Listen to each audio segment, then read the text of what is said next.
2014년도에 대추를 심었는데 심기 전에 정말 예정지 관리를 철저하게 했어요. 네. 기본적으로 퇴비를 1000평 규모에서 15톤 덤프트럭으로 한 10차 정도 네. 넣고 뭐 화학비료, 석회질 비료, 뭐 붕사, 네. 유기질 같은 것을 충분히 넣고 땅을 다 만든 다음에 대추를 심은 사례가 되겠습니다. 혹시 좋은 묘목 할 때 뭐 고르는 기준이 있으세요 혹시? 일단 뭐 굵기는 뭐 한 엄지손가락 이상 굵고 일단 빗자루병이 걸리지 않은 나무에서 발생한 묘목을 채취하는 거. 빗자루병. 예. 네. 혹시 빗자루병 걸리는지 안 걸리는지 육안으로 이렇게 보이나요? 그 묘목 가지고는 판단이 안 되고 묘목을 판매하는 농가에 네. 그 포장에서 혹시 빗자루병이 발생된 것이 보였다. 그러면 묘목에도 빗자루병이 입양이 된 거로다 저는 판단하기 때문에 그런 농가에서 공급하는 묘목은 선택하지 않는 것이 좋겠다. 이렇게 저는 부원에서 황금알 대추농원을 운영하고 있는 13년차 농업인 나기훈입니다. 공직생활 하다가 네. 퇴직을 하고 대추농사에 전념하고 있습니다. 많은 분들의 우려 속에 네. 시작을 했는데 네. 저는 상당히 만족하고 있고 노후 대책은 아주 완벽하다 이렇게 자신하고 있습니다. 네.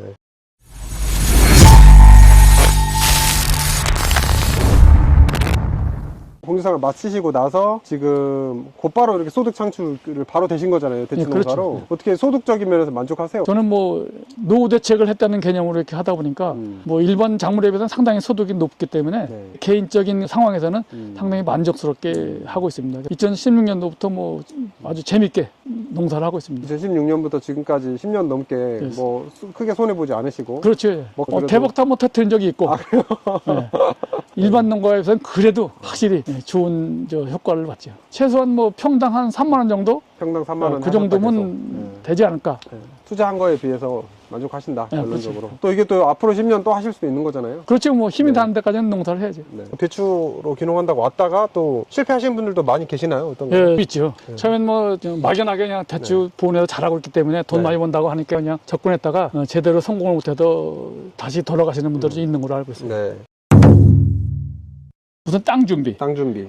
예정지 관리를 철저히 해서 대추나무를 심는 것이 가장 중요하다. 사전 예정지 관리가 상당히 소홀하게 하는 경우가 상당히 많았습니다. 네. 여기도 예정지를 다 지금 하신 거죠? 관리를? 그렇죠. 지금? 지금? 이제 옛날에는 그 대추나무를 심을 적에 네. 뭐 유실수로 해서 뭐 못 쓰는 땅이라든지 뭐 산림 같은 데 그냥 심어서 대문다행 뭐 안 돼도 말고식의 영농을 했었는데 지금은 대추는 과수체온으로 관리를 하지 않으면 안 됩니다. 저 같은 경우에는 2014년도에 대추를 심었는데 심기 전에 정말 예정지 관리를 철저하게 했어요. 네.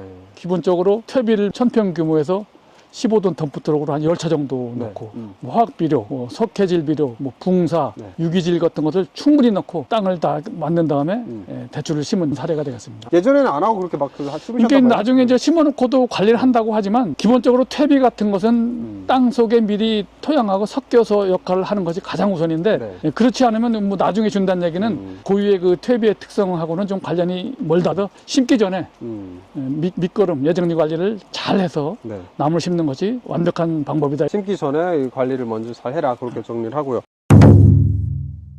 대표님, 그럼 두 번째는 뭐죠? 좋은 묘목만 선택을 해서 심게 되면은 절대 실패는 할 수 없다. 여긴 지금 뭐죠? 묘목이? 지금 일반 대추 복조입니다. 네, 복조. 네. 다 생과로 해가지고 판매를 하고 계신 그렇죠. 거잖아요. 사과 대추 하시는 분들은 종묘업자들이 다양한 품종을 많이 만들고 판매를 하고 있는 거라 하는데 특정하게도 정립되어 있는 것도 누가 확인할 수도 없고 신뢰성이 좀 다른 거에 비해서는 떨어진다 저는 이렇게 보죠. 어떤 특정 기관에서 연구를 해서 같이 검증을 한 그런 묘목 같으면 큰 문제가 없는데 개인적인 상업적으로 해서 이렇게 생산한 묘목은 다소 그 정체성이라든지 흠이 있지 않을까 이런 것도 좀 우려가 됩니다. 일반적으로 그러니까 잘 모르면 그냥 복조 대추 해서 하는 게 제일 무난하겠네요. 그렇지. 혹시 좋은 묘목 할 때 뭐 고르는 기준이 있으세요 혹시? 일단 뭐 굵기는 뭐 한 엄지손가락 이상 굵고 네. 뿌리가 잘 형성이 돼 있고 뭐 벌레나 피해가 흠이 없는 거. 네. 대충 이제 묘목을 이렇게 보게 되면은 일단 빗자루병이 걸리지 않은 나무에서 발생한 묘목을 채취하는 거. 빗자루병. 예. 네. 예. 그리고 또 한 가지는 묘목 굵기가 보통 엄지 손가락만큼은 굵게 나와 있어야 되고, 네. 그리고 뿌리가 좀 튼튼해야 되고, 그리고 뭐 벌레라든지 병해가 없는 그런 묘목이 좋은 묘목이다 저는 이렇게 판단합니다. 혹시 빗자루병 걸리는지 안 걸리는지 육안으로 이렇게 보이나요? 그 묘목 가지고는 판단이 안 되고 묘목을 판매하는 농가에 네. 그 포장에서 혹시 빗자루병이 발생된 것이 보였다.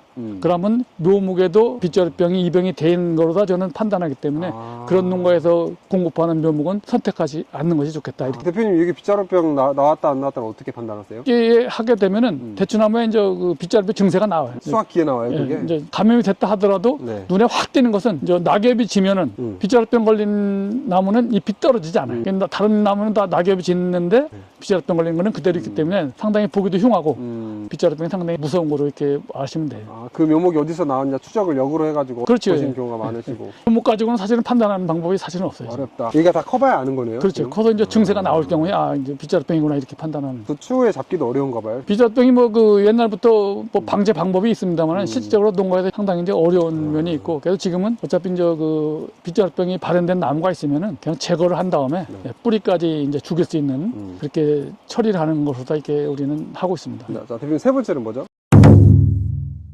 대추는 일반 다른 과수에 비해서 그 유통 체계가 정리가 안 돼 있습니다. 사과나 복숭아 이런 것은 뭐 생산물에 대해서 뭐 유통 시장에 가서 판매가 가능한데 네. 일반 대추는 그런 유통 체계가 되지 않기 때문에 네. 자가 판매에 의존을 해야 돼요. 자가 판매. 예, 네. 내가 생산한 물건은 내가 팔아야 되는 쪽으로 이제 해야 되기 때문에 내 생산량을 추정해서 내가 처리할 수 있는 만큼은 재배 면적 확보라든지 주수라든지 결정을 해야 되지 않는가 이렇게 생각합니다. 공판장이 있지 않나요? 사과 같은 경우에는 이제 경매가 되는데 사과 대추. 우리 복주 대추는 지금 경매가 전혀 되고 있지 않아요. 품종별로 그게 또 다른가 봐요. 이게 공판장으로 갈 수 있냐 없냐. 사과 대추 같은 경우에는 이제 전국적으로 상당히 면적이 많이 늘어났고 집단화된 것도 많기 때문에 이제 그 경매가 되는데 또 일반 대추는 생대추는 가격이 높기 때문에 경매 시장에서 이렇게 그 가격으로다가 도저히 경매가 하더라도 소비자한테 가격이 상당히 이제 가격상으로 어렵지 않는가. 그래서 아마 경매가 안 되는 걸로 저는 이렇게 알고 있습니다. 근데 사실은 경매가 된다 하더라도 제값에 받고 못 나가는 그렇죠. 경우가 많잖아요. 그게 지금. 문제가 되죠. 네. 그래서 수확물 처리가 굉장히 중요하겠어요. 판로를 미리 준비를 좀 해놔야 될까요? 어떻게 이제 보세요? 본인한테 인맥이라든지 그 판매처가 확실하게 되겠다는 그 예상이 될 경우에 결정하는 것이 좋지 않을까 이렇게 봅니다. 지금 그리고 대표님 같은 경우는 여기서 생산하면 어떻게 지금 다 소화하고 계신가요? 저 같은 경우는 2014년도에 심어가지고 2016년도부터 이제 제가 개인적으로 이렇게 다 판매를 했습니다. 그래서 지금까지 이제 소비자가 한 900명 정도 확보가 됐는데 네. 생산물이 나오게 되면 그분들한테 이제 문자로 이렇게 연락을 해서 네. 그 상황을 말씀드리면은 그분들이 뭐 상당히 네. 이렇게 많이 팔아주고 있습니다. 네. 또 우리 영상 보시는 분들이 또 대표님한테 또 구매를 할 수도 있는 거죠, 올해? 그렇죠. 네. 가을에 10월달 한 10월 중순 되면은 네. 물량이 많이 나오기 때문에 네. 소비자한테 접근이 가능합니다. 제품이 나왔을 때 생대추로 나가는 게 좋나요? 일단은 대추는 생대추로 접근하지 않으면 경쟁력이 없다 저는 이렇게 생각합니다. 상품성 있는 생대추가 기본적으로 더 판매가 되고 뭐 크기가 작다든지 저 생대추 상품성으로서 떨어지는 것은 이제 말려서 저는 대추 과자라든지 뭐 대추즙을 만들어 가지고 이제 제철을 지나서라도 꾸준히 이게 판매를 하고 있는 그런 형태로 가고 있죠. 이걸 못 밀어내면 또 건조를 또 해야 되고. 그렇지. 건조하게 되면 저 생대추 가격에 비해서 반도 안 되기 때문에 상대적으로 생대추 가격에 비해서 건대추는 상당히 부가가치가 떨어지는 거기 때문에 농가에서는 생대추 가격을 비교해서 생각했다가 그 정도로 떨어지게 되면 상당히 상실감이 있다. 건대추는 소비자가 또 다양하지 않기 때문에 그 생산량에 비해서 그 소비 형태가 다 따라주지 못하는 현실이다 저는 이렇게 봅니다. 이 실제로 가격이 건대추는 어떻게 형성돼 있어요? 보통 이제 생대추 15,000원짜리 1kg 생대추를 말릴 경우에는 500g밖에 안 들어요. 네. 그래도 만약에 이제 15,000원짜리 생대추 2kg를 말릴 경우에 건대추도가 1kg가 나옵니다. 네. 근데 3만 원어치 말린 격이 되는데 실제 소비자한테 건대추 팔려면은 15,000원 이상 받지를 못해요. 그렇기 때문에 생대추 쪽으로 가는 것이 가장 최상의 방법이다. 그럴 거면 결론은 판로가 더 중요한 것 같습니다. 상당히 중요하지. 뭐 절대적이라고 보지. 보훈회사 같은 경우는 뭐 축제 행사 때도 많이 판매가 되고. 축제 때도 하고. 그렇지만 출하 물량에 대해서 전체적으로 네. 하기는 상당히 어려운 상태입니다. 처음 농사 짓는 분들은 일반적으로 뭐 퇴직하고 이렇게 짓는 분들은 어느 정도라고? 저는 뭐 부부가 하게 되면은 뭐 한 2,000평까지는 관리하는 데는 큰 어려움이 없다고 생각을 하고 판매처가 확보가 되고 인맥이 좋아서 팔 자신이 있으면 그 이상도 면적이 가능하지만 저는 생산물이 어느 정도 나오게 되면 처리가 불가능할 경우에는 상당히 그 고충을 많이 받을 것이다. 저는 이렇게 생각을 합니다. 네 번째는 뭔가요? 혼자 하시는 분들은 근데 재배 기술을 습득하는데 상당히 애로사항이 있죠. 혼자 하시는 분들이? 어떤 산지에 가게 되면 누구나 대추를 접할 수 있고 아무나 이게 대추 농가를 만나도 상담을 하게 되면 본인한테 큰 기술적인 도움이 받을 수 있는데 혼자 하게 되면 사실 대추는 특히 다른 과수에 비해서 어떤 그 광범위하게 이렇게 기술이 확립되어 있지 않기 때문에 개인적으로 하기는 상당히 더 어려움을 크다 생산 기자재를 구입하는 경영비 쪽에서도 집단적으로 재배하는 쪽에 비해서 상당히 더 많이 들어가고 있다. 뭐 일단 판매 처리가 상당히 더 어렵다. 저는 이렇게 보시면 판매 처리. 그러니까 예를 들어 보은에서 같은 경우는 다들 농가들이 많이 있으니까 축제에서도 같이 팔아주고 그렇죠. 또 판로가 생기면 서로 팔아주고 물량이 있으면 네, 그렇죠. 그렇게 할 수 있는 건데 또 농가 기술 교류도 할 수 있고요. 그렇죠. 그게 네. 상당히 중요한 거죠. 생대추는 기본적으로 이제 시설, 시설. 비가림 시설이 해야 되는데 자기 순수한 돈 가지고 시설한다는 건 경쟁력이 떨어진다고 봐요. 네. 그래서 보험 같은 경우에는 어떤 행정적으로도 지원이 많기 때문에 다소 부담이 덜한데 개인적으로 투자한다는 얘기는 상당히 경쟁력이 떨어진다고 봐요. 근데 혹시 개인적으로 하시는 분들이 다른 뭐 과수, 채소 그런 것을 이용하던 시설이 있다면은 그런 데서 재배를 하게 되면 상당히 경쟁력은 있다. 저는 봅니다.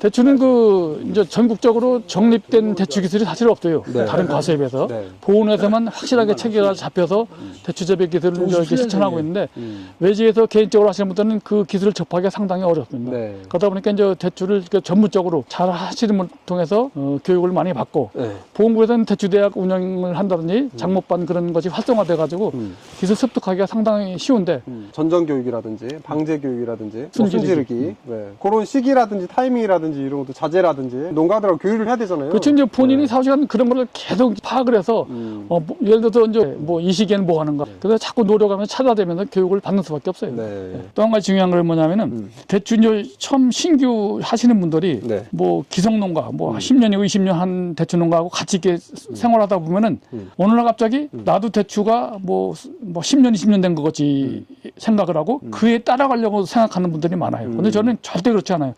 유치원생은 유치원생답게 교육을 받아야 되고 네. 대학생은 대학생답게 교육을 받아야 돼요. 네. 근데 이제 유치원생이 대학교 논문 쓰는 것 때문에 걱정하고 한 필요는 없다 이거예요.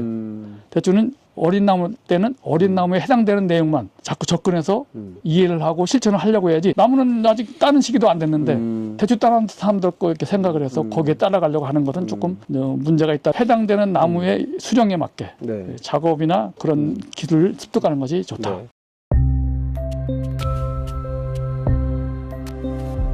이럼에도 불구하고 대표님 보시기에 대추 좀 괜찮은 장목인가요? 저는 생대추는 경쟁력이 있다 봐요. 건대추 같은 경우에는 뭐 많이 생산물이 적다든가 하면은 어떤 풍용의 그런 영향에 따라서 뭐 수입이라든지 그런 대체로다가 가격 정상에 어떤 영향을 줄 수가 있는데 일반 복조 생대추는 뭐 수입이라든지 그런 데는 절대 영향이 없다고 봐요. 그래서 물건만 잘 나오게 되면은 상당히 그 경쟁력이 있다. 저는 이렇게 봅니다. 자, 오늘 우리 나기훈 대표님 모시고 저희가 13년의 노하우를 한번 들어봤고요. 앞으로 우리 대추 농사 지으실 분들 또 한 말씀 부탁드립니다. 네, 대추 농사가 쉽지 않습니다. 네. 어려워요. 너무 쉽게 생각하지 마시고 고민도 오래 하시고 사전에 준비를 철저히 하시고 네. 영농을 한다는 자체는 기록이 없이는 절대 성공할 수가 없어요. 기록이 없이 성공할 수 없다. 영농일지를 뭐 반드시 쓰고 해서 3년 정도만 이렇게 기록을 섬세하게 하게 되면은 영농이 어떤 머릿속에 딱 이렇게 들어오게 되면은 뭐 기록을 반드시 하시고 많이 보고 배우고 대추 농가와 항상 이렇게 접근해서 정보를 이렇게 취득을 해서 내 것으로 만드는 성공의 방법이 되지 않을까 이렇게 생각을 합니다. 알겠습니다.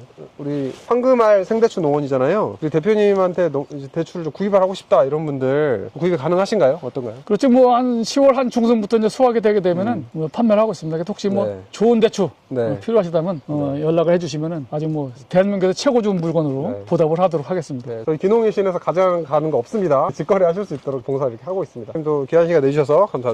네, 감사합니다. 또